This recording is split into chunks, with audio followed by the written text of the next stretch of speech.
इस लेसन में हम सीखेंगे गिटार टैब्लेचर्स को कैसे रीड करते हैं। सो गिटार टैब्लेचर्स होते क्या हैं?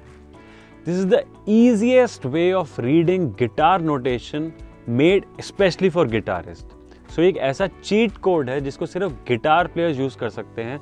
इससे आप गिटार के नोट्स को बहुत ईजिली रिप्रेजेंट कर सकते हो। तो इसके लिए हमें समझने के लिए दो चीज़ें ज़रूरी हैं।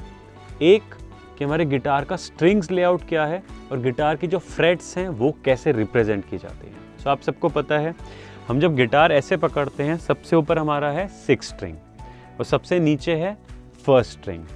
नाउ इमेजिन मुझे गिटार को ड्रॉ करना है, गिटार के स्ट्रिंग्स को ड्रॉ करना है। तो मैं क्या करूँगा, गिटार को अपने लैप पे ऐसे रखूँगा। Remember this way. मैं गिटार को नॉर्मली ऐसे पकड़ता हूँ, अब मैं गिटार को अपने लैप पे मैंने इस तरीके से रखा।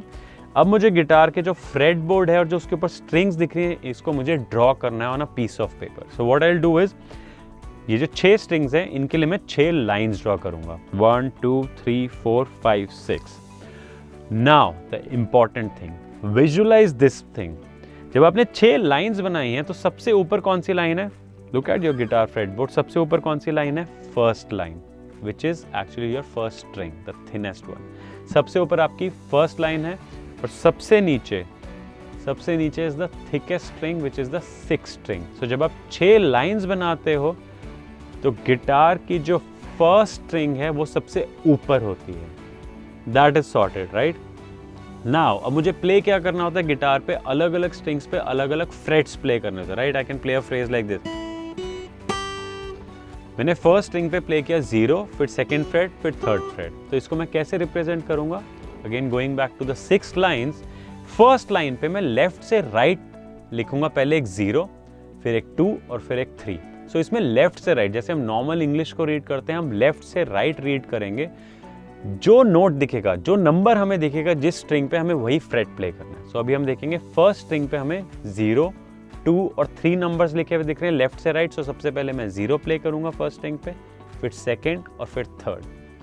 अब मुझे किसी और स्ट्रिंग पे, सपोज इसके बाद मुझे प्ले करना है 2nd स्ट्रिंग का 5th फ्रेट, तो मैं इसके बाद 2nd स्ट्रिंग पे 5 लिखूंगा, तो वो मेरा 2nd स्ट्रिंग का 5th फ्रेट होगा। सो इसी तरीके से लेफ्ट से राइट हम टाइमलाइन पे आगे बढ़ते रहते हैं। जिस लाइन पे जो नंबर लिखा है, विच मीन्स उस स्ट्रिंग पे मुझे वो फ्रेट प्ले करना है। यूजिंग द सेम कॉन्सेप्ट हम अपनी कॉर्ड्स को भी रिप्रेजेंट करते हैं। अब आपको पता है मेलोडीज टाइम लाइन पे चलते हैं, एक नोट के बाद नेक्स्ट नोट प्ले होता है। सो हम टाइम लाइन पे लिखते हैं, जिस स्ट्रिंग पे जो नंबर लिखते हैं वो हमें वो फ्रेट प्ले करना है। लेकिन कॉर्ड पे क्या होता है? सपोज मैं ई माइनर प्ले करता हूँ, ई माइनर कॉर्ड में मैंने क्या किया, सारे स्ट्रिंग एक साथ प्ले करें। सो इसको टैब्स में लिखने के लिए सारे 6 लाइंस बनाई एक ही टाइम लाइन पे, बिकॉज टाइम लाइन आपको पता है लेफ्ट से राइट आप आगे बढ़ रहे हैं तो टाइम बढ़ रहा है। बट आपको अगर कॉर्ड प्ले करनी है तो आप एक ही टाइम पे जो जो नोट्स आपने प्ले करे, जो जो फ्रेट्स आपने प्रेस किए और जो प्रेस नहीं किया उसको हम 0 से रिप्रेजेंट करेंगे। सो मुझे ई माइनर कॉर्ड कैसे रिप्रेजेंट होगी टैब्स में? 1st स्ट्रिंग पे मैंने 0, 2nd पे भी 0, 3rd पे 0, 4th स्ट्रिंग पे 2 लिखेंगे, 5th स्ट्रिंग पे 2 एंड फिर 6th स्ट्रिंग पे 0 लिखेंगे। And in the same line which shows कि मुझे एक ही साथ सारा कुछ प्ले करना है, लाइक दिस।